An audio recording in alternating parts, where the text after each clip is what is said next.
you were talking to me off the air, too, about names for songs. So I guess it's a two-part process. You have to write the song, and you have to come up. What do you do first? You write the name for it first, or the Never. I never write the name for the song first. The song happens, and then I struggle with figuring out how to name it, which is why almost all of my songs are just named singular nouns. Because I noticed that you have a bunch of Yep. names, but that always comes after the fact, though, right? Always. But that's, I guess, based on the song itself? Mm-hmm. Okay. Well, it's interesting. Again, we're still, I don't know if we have Facebook Live yet. We're juggling with it a little bit. Okay. But let me ask you, in terms of, I love, again, the titles, or just kind of neat titles. And I think we got Facebook Live, so we can wave to wonderful. people. Okay. Hi. And I'm really excited because if you're now watching via Facebook Live, you'll get to hear a first song. Oh, it's so exciting because I really want people to hear you, and it's like a mini concert here. Thank you so much. And one of the songs is, I love the one-word title, Puzzle. So that's as good as any. I'm puzzled now, Kathryn, how you came up with this. Well, we'll do the song, and then we'll try to figure out how you came up with the title for it as well. Well, this one, I wrote this one about my dad, who unfortunately is included in the aforementioned losses. I lost him to bladder cancer in 2014, so that came and, kind of turned my world upside down. And this one I particularly wrote about the process of sort of figuring out how to be my own voice of guidance when I didn't have his anymore, because he was a minister and very much in tune with sort of telling people what they need to hear at times of hardship. So I really struggled with the feeling of figuring that out myself, and this one's much so about that. So let me strap this banjo on here and play this puzzle. It's so exciting. Thank you, Blaine. All right.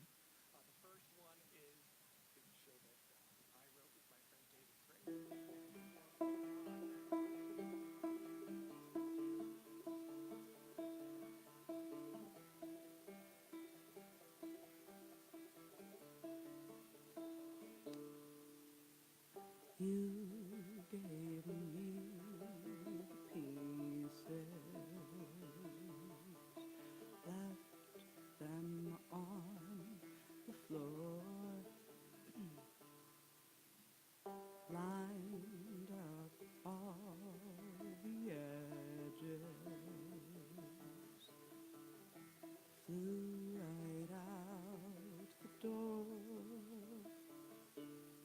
Oh, how am I supposed to find the pictures in these cardboard cuts when you take in all the guidelines in your pocket on the day you went to burn right out?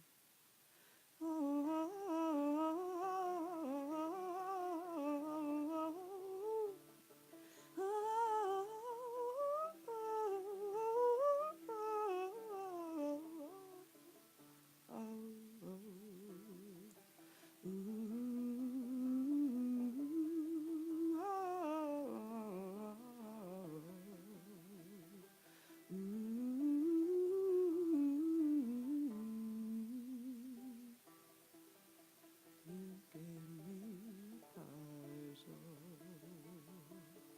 said, here, babe, try this out. Now I'm looking for the answers while spreading you about. I've been searching for the path of least resistance in the sun illuminated dust. You've gone on to find forever, teaching me that water is no better than rust.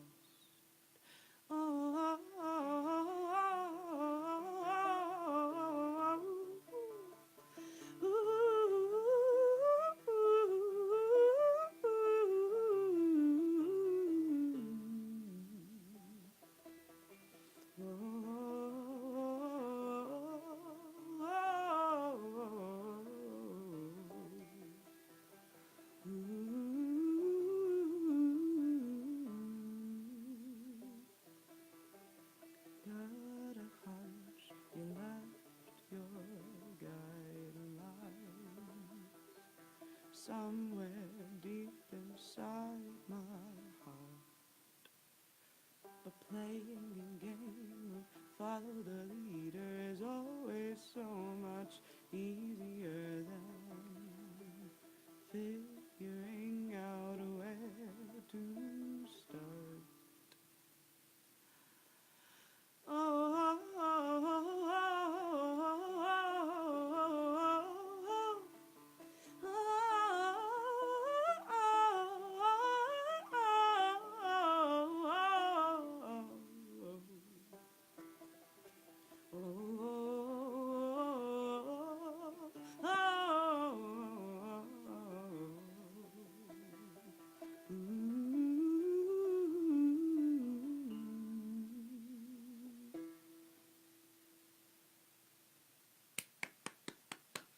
Thank you. Question. Yeah. After you come up with a song, so that song is how many years old? About. I wrote that one in 2016, so just about 3 years. Does a song ever change after you've written it, meaning you have it written? Does it evolve? Does it You know grow? what? Sometimes I struggle with that because I think there's something really interesting with the phenomenon of having your discography sort of act as a timestamp on who you are as a creative. But I also constantly want to go back to songs and change things, you know? So every now and then I will let myself change something that's been quote unquote set in stone for a while, but I try to keep that really to a minimum just because I love the idea of going back 10 years from now and saying, that's what I was writing like in 2016, you know? Or I guess you could always do a part two. You know, this was Exactly. the first version, and then we fast forward it. Exactly. By the way, we should mention too that you have a guest with you too. So it's we're not only pleased to have Kathryn O'Shea, but you also have a friend with you, and we should introduce your friend. Oh, Matilda. Of course. How could we forget? Yeah, I'm actually quite well known amongst my friends and family for naming almost everything I have. Well, it's interesting because not only the songs, but now we have your banjos. So how does one come up with a name for a banjo? I wish I had a funny story about that. It just kind of came into my head and stuck with me. It's the same way I named my guitar. Name just pops in and it feels real good. And what's the name of the guitar? Name of the guitar is Dorothy. Oh, okay. So Matilda and Dorothy, two sort of magical creatures. But I like that, Dorothy, and if you have I think you said, do you have a ukulele, or are you talking about getting one? I don't have my own, but I can never help but pick it up if it's in the room. They're just so accessible and simple and lovely. Well, we've been talking off the air. It's kind of interesting that you need a certain degree of skill to play. But, for example, my one instrument, well, as a kid I played the trumpet, but now I play the kazoo, so that's my specialty. But you were saying something interesting about the kazoo. It does require a certain degree of musical talent. Well, yeah, I mean, as a vocalist, it's definitely actually a little bit hard. I feel like it's super goofy of me to say that, but think about it. You can only do as much with the kazoo as you can do with your voice. It follows exactly what you can do with your voice. So my mother, for example, who's this incredible operatic soprano, she can do the most amazing things with a kazoo. It sounds like it's very own autonomous instrument, but I think it's a really interesting instrument personally. People give it a lot of flack, but I think it deserves a better reputation than it has. Is there anything you want to, said you learn guitar, is there anything else you want to learn to play? Tuba? You know what's funny is brass has actually always appealed to me. Maybe not tuba. I'd probably more so go the saxophone or trumpet route if I were to learn another instrument, a brass instrument. But yeah, those have definitely been on my mind. So next time you come on board, you'll bring a whole brass section. We'll see. Something. We'll see. I like the guys. You ever see somebody who plays like 7 instruments at one time? Playing the drum and then doing banjo or something like that. That's pretty cool. In terms of influences on you, in terms of both, I guess, your writing and performing, do you have any influences that come to mind? Sure. I mean, honestly, some of my biggest influences are my parents. My mom, as I've, already been talking about, is incredible, has written hundreds of songs in her life. And so I just kind of grew up seeing that writing songs is not impossible. It's, in fact, quite therapeutic and fun. And in addition, my dad is, I would say, a lot of the philosophical backing to my music. As the minister that he was, he really provided a lot of the ideals that I try to portray in what I have to say. It's a lot of... Your dad was not a singer, right? He sang, but he was not a singer. but the key, I guess... He played a little guitar. Did he? Yeah. But the key, I guess, though, really is, did he enjoy it, though? Did he enjoy singing? Definitely. Absolutely. I mean, that's one of the reasons that he and my mom first fell in love, was he saw her play music. And he was always an avid appreciator and lover, and gave a really solid sense of respect to musicians for the skill and the talent. He always loved it. Yeah.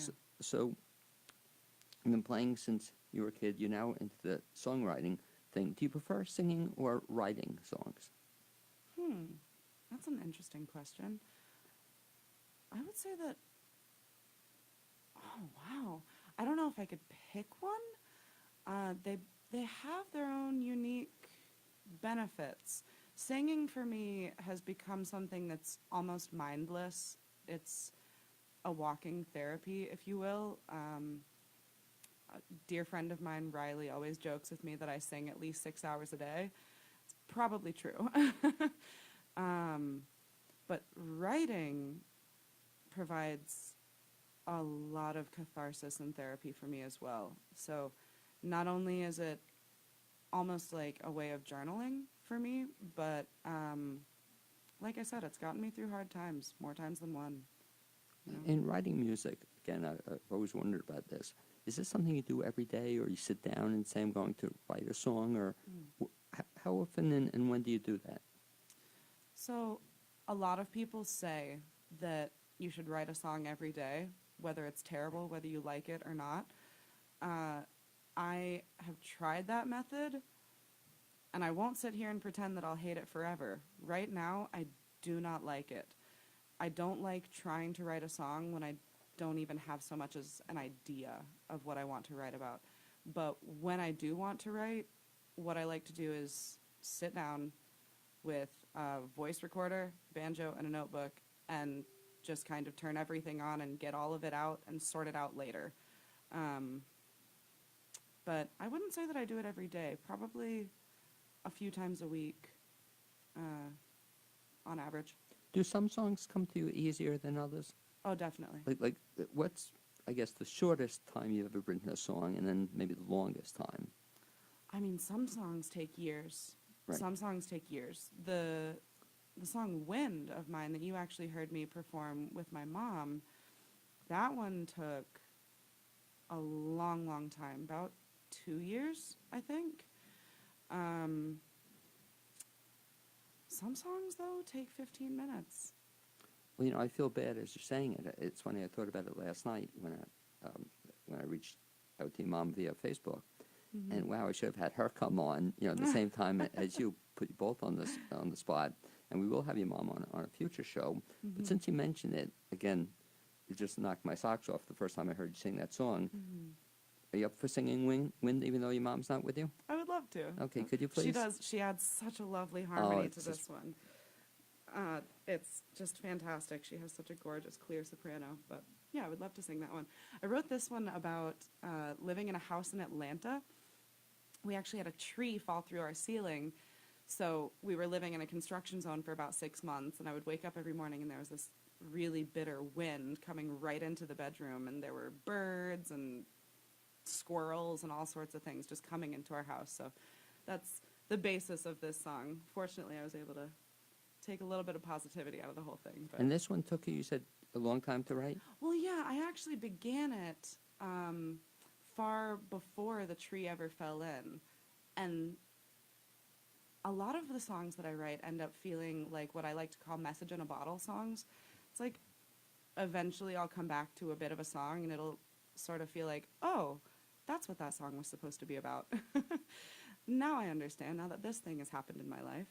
But that's a little bit what this one ended up feeling like, because I wrote part of it, and then when the tree came in, the rest just fell into place immediately.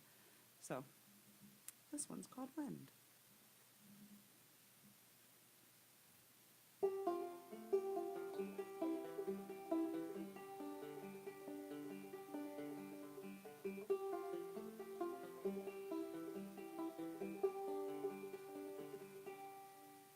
There's a cold, cold, cold, cold wind blowing through my door.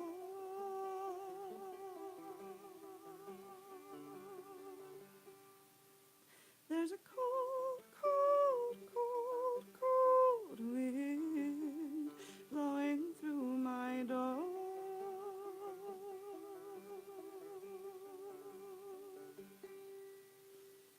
Wake up and pull back the curtain today. Remember, there's so much to lose. I met a man who makes me laugh with glass inside his shoes. So wake up, stand up, let your feet hit the floorboards today. There's something to be said for the way that the finch wandered in yesterday. And when it feels the cold, cold wind through the door, it wanders outside, goes up to the sky, and forgives itself for being lost before. Oh,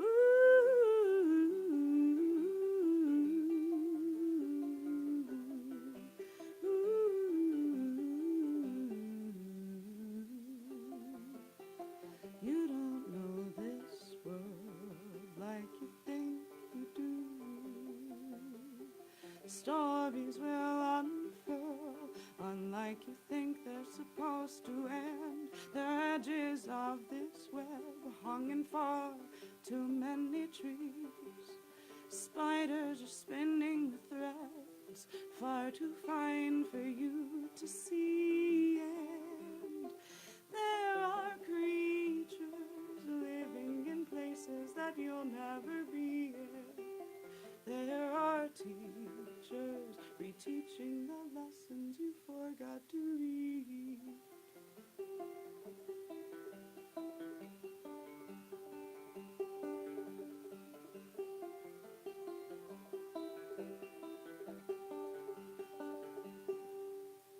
There's a cold, cold, cold, cold wind blowing through my door.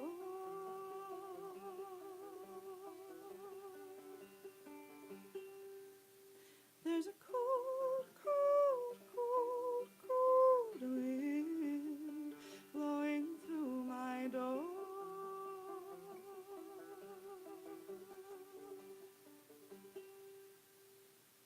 Wake up and pull back the curtains today. Remember, there's so much to lose. I met a man who makes me laugh with glass inside his shoes. So wake up, stand up, let your feet hit the floorboards today. There's something to be said for the way that the finch wandered in yesterday. And when it feels the cold, cold wind through the door, it wanders outside, goes up to the sky, and forgives itself for being lost before. Oh,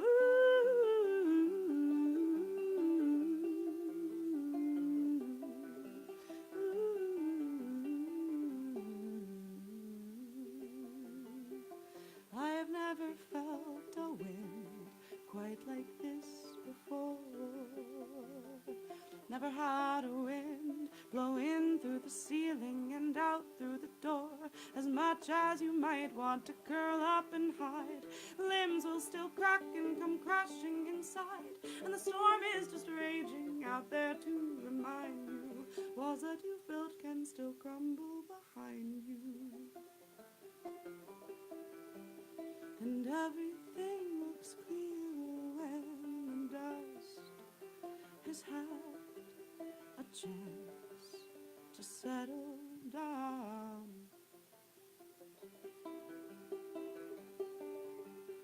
Settle down.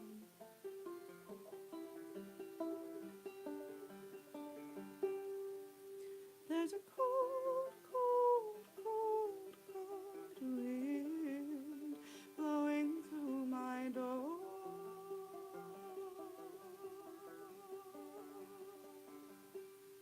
Thank God the cold, cold, cold, cold wind blew in through my door.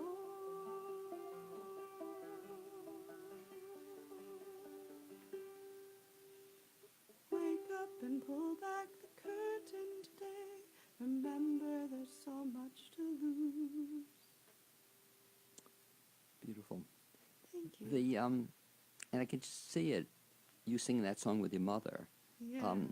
When you sing, by the way, do you enjoy singing by yourself or with other people? Oh, all of the above. Yeah. I mean, that song is just so beautiful just singing by yourself, but then I can see your mother singing it too and added to it. And it's just, Well, we have very different vocal ranges.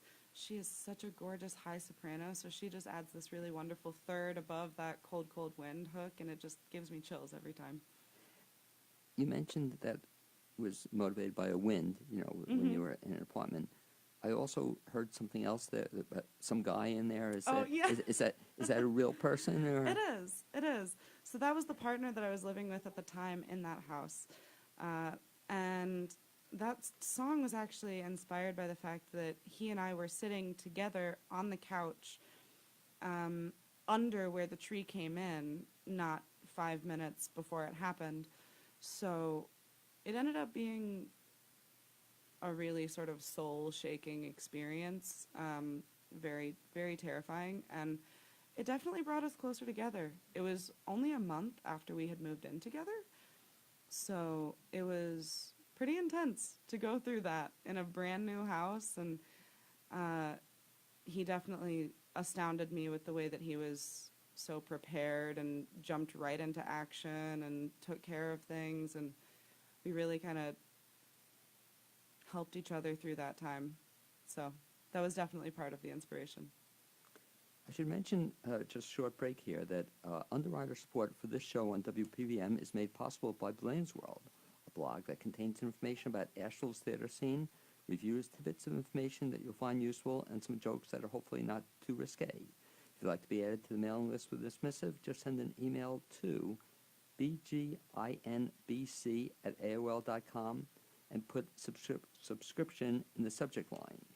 In addition, what we typically do is mention some upcoming theater productions that are happening in the Asheville area. And Nonsense Amen is now at 35 Below, which is right below Asheville Community Theater. It's directed by Sarah Fowler, has an absolutely great cast. And that runs through January 27th at 35 Below. And for tickets, you can check out Asheville Theater, spelled RE.org. In addition, another play, Love, Loss, and What I Wore, will be at St. Thomas Episcopal Church on Sunday, the 20th, January 20th, at 2 p.m., and that is quite an interesting show. I've seen it. It's excellent. For information, pattysmith52@gmail.com. Again, what we typically do is try to talk about some upcoming theatrical events happening in the Asheville area. We've, of course, mentioned Woman's Song in the past, and we've had a show on Woman's Song. Let's just talk a little bit about Woman's Song, by the way, and your background in that is kind of an interesting one as well. You started out, were you the youngest person to ever perform with Woman's Song? Probably by about 30 years. and what got you into that? What got me into that was that actually the percussionist that I was mentioning earlier, Sue, she had an album release. She had done an album, and she had the release party at Unity Church, which is the church that my dad was a minister at. And so I was there because it was, my dad's church. I went everywhere with him. I was 9. And Sue and Woman's Song showed up and threw this really wonderful album release party. And you could just feel the supportive energy in the room. You could just feel how all of these women were really just having a ball. And so I went up to the director at the time, Debbie Nordine, afterwards, and I said, hey, how old do you have to be in Woman Song? And she knew who my mother was, and she knew that my mother was a brilliant accompanist, soprano, all those good things. And so she said, it doesn't really matter how old you are as long as you bring your mom along. So me and my mom decided to join Woman Song together. Oh, your mom wasn't in it at the time? Mm-mm. Yeah. No, she was singing with a different choir. So I said, Mom, we're joining this choir. Let's go. And so since 9, you Yep. played for a bunch of years with them, right? For 9 years. I sang with them until I graduated high school and left town. Did you enjoy it? Absolutely. Absolutely. It was really, I think, influential for me as a young woman to see all of the different eccentric, bright, beautiful ways that womanhood can manifest. It was definitely eye-opening. And how do you feel about being the youngest in the group? I mean, when you're that young, you don't really have all that much self-awareness. So I didn't mind. I just knew that I enjoyed singing, and I was learning a whole lot about music and about sight reading and learning to harmonize in a choir, and had just all of these wonderful, amazing women around me at all times who, you know, I think definitely there's a joke that circulates that they're all my aunties. That I have 75 aunties right here in Asheville, and it feels true.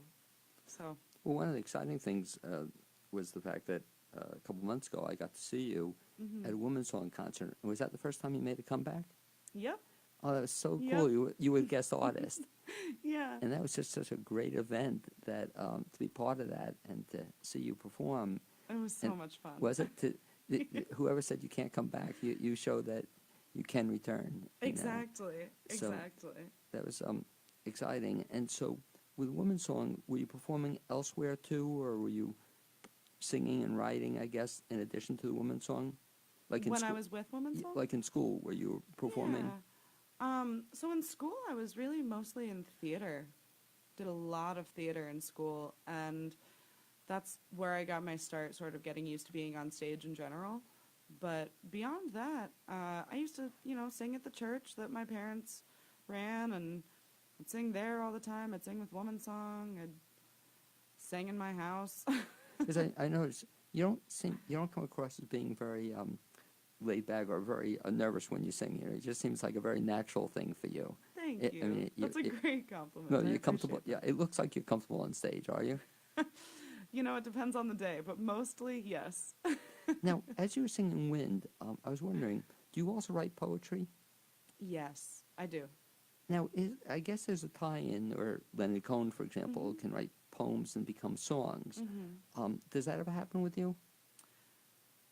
Typically it doesn't. Typically, for me personally, I actually envy songwriters who can make such gorgeous, effortless phrases out of things that they've originally written as poetry.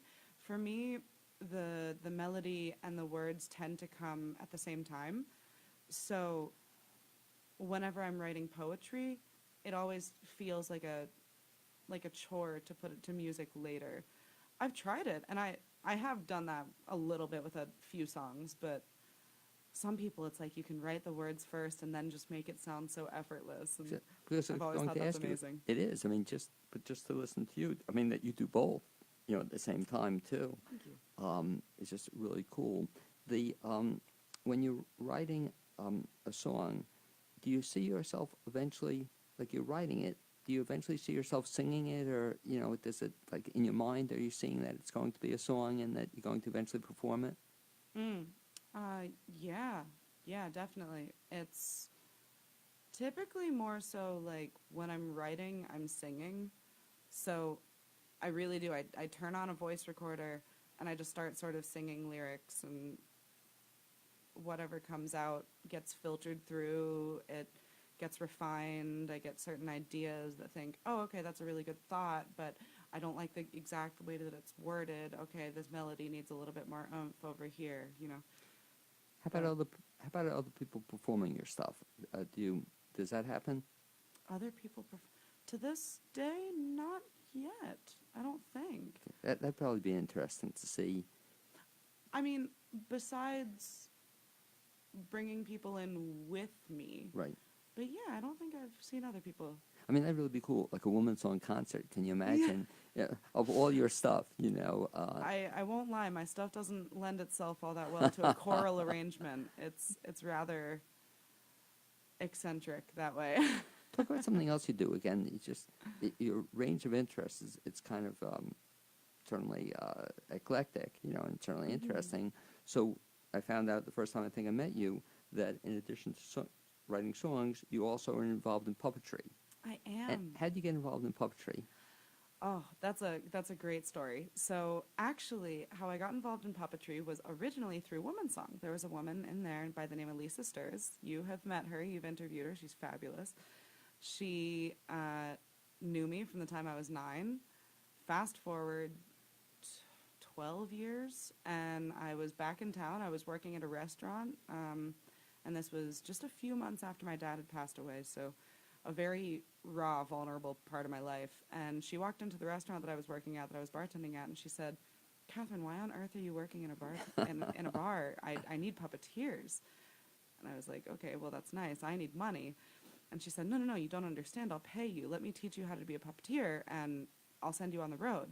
So next thing I knew, I was learning how to do puppetry, and she sent me on a national tour, and I was on the road for 8 months doing that. And I got to travel and see so many places that I never would have gotten to see otherwise. And since then, I mean, puppetry has done a lot of great for me, a lot of really, really wonderful good in my life. It became a form of theater that I felt I could much more resonate with. Well, you mentioned also that you still bring in puppetry in some of the stuff you do, where you have, in particular, you have one song which I'd like to hear about.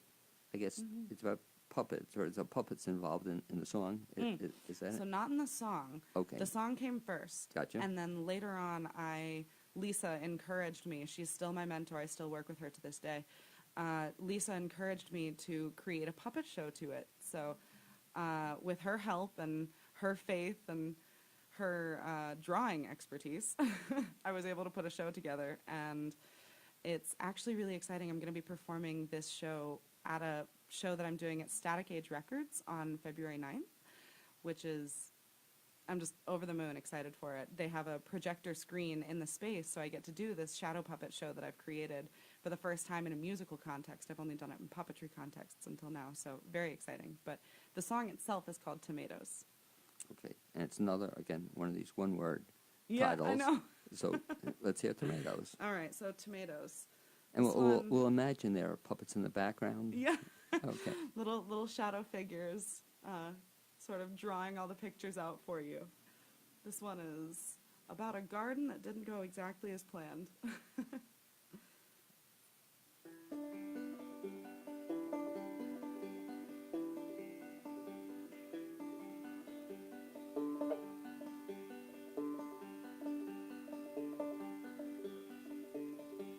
In this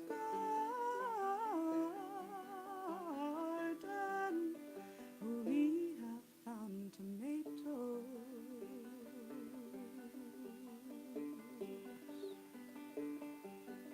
Some told us that they would be purple, but they're coming up shades of yellow.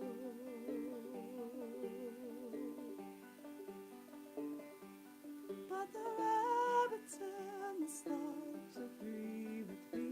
They're snacking happily, whatever will be, will be. I'll pick it off the vine, that's fine with me.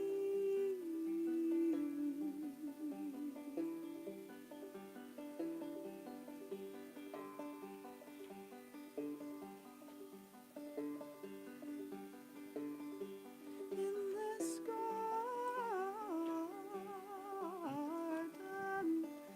we have found tomatoes.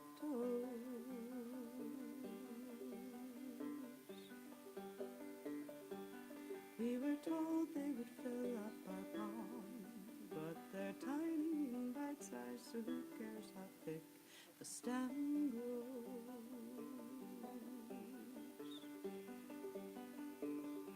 Because they're sweet as they can be, they're growing happily, they're climbing tallest trees. Whatever will be, will be.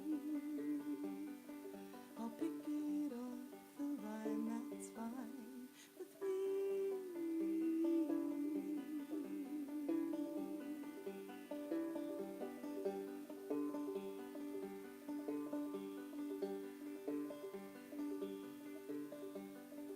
Now we've lived so many days, we watched the storm grow tomatoes and red, and here we are again at spring, time to plant all kinds of things.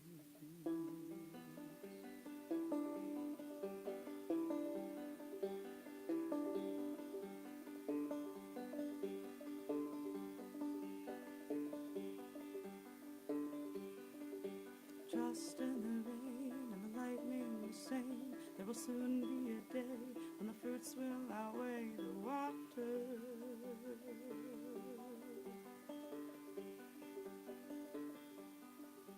Trust in the rain and the lightning the same. There will soon be a day when the fruits will outweigh the water.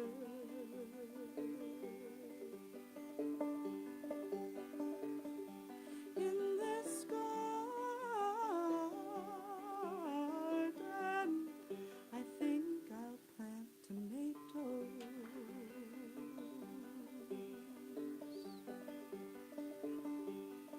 I'll dig in the dirt with my own fingernails and make friends with all of the worms and the snails. Kiss the seeds goodbye and know all I can do for now is let go.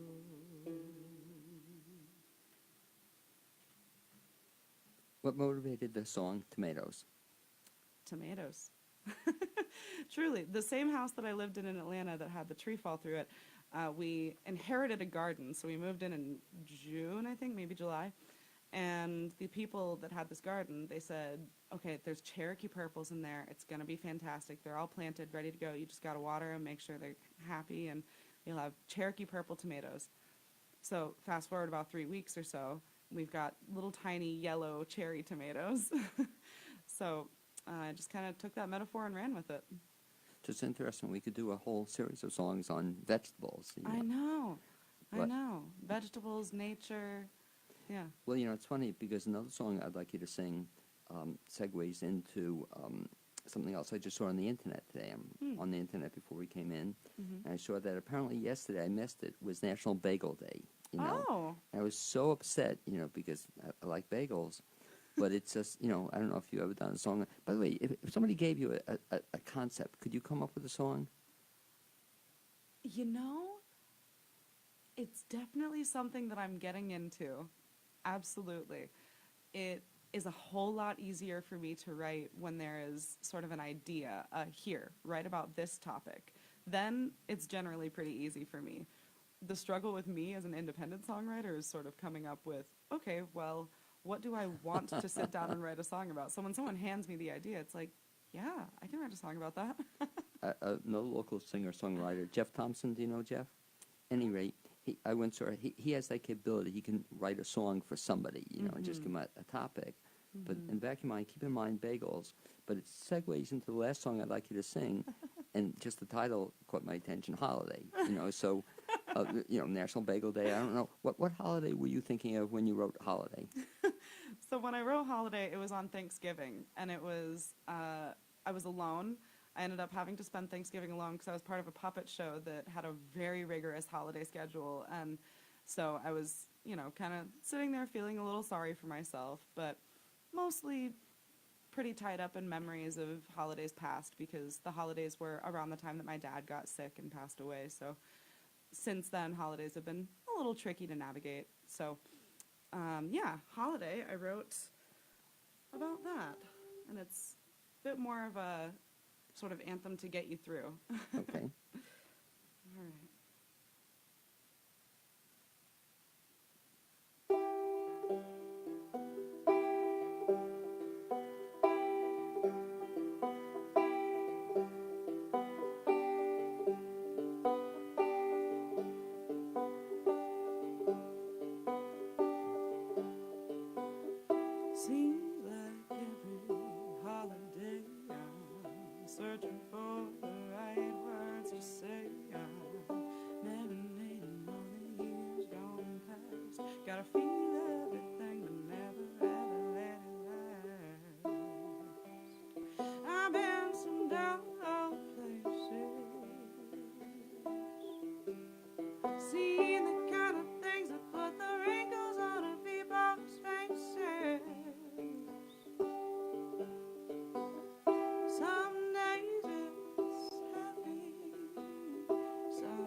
it's heavy, man, it's why you're really heavy. It's taking everything I got.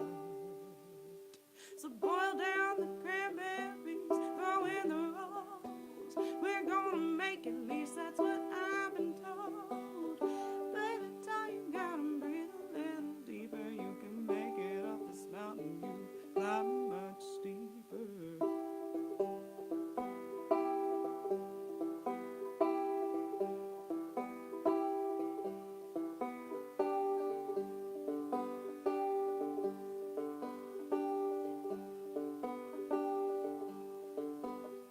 This year winter felt too long, and I found myself singing on the same old songs.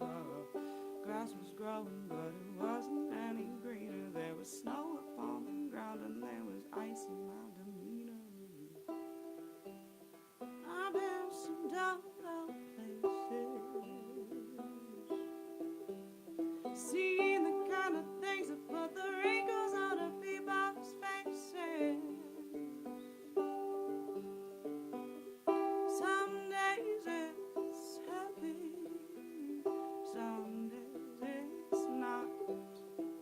But when it's heavy, man, it's why you're really heavy. It's taking everything I got.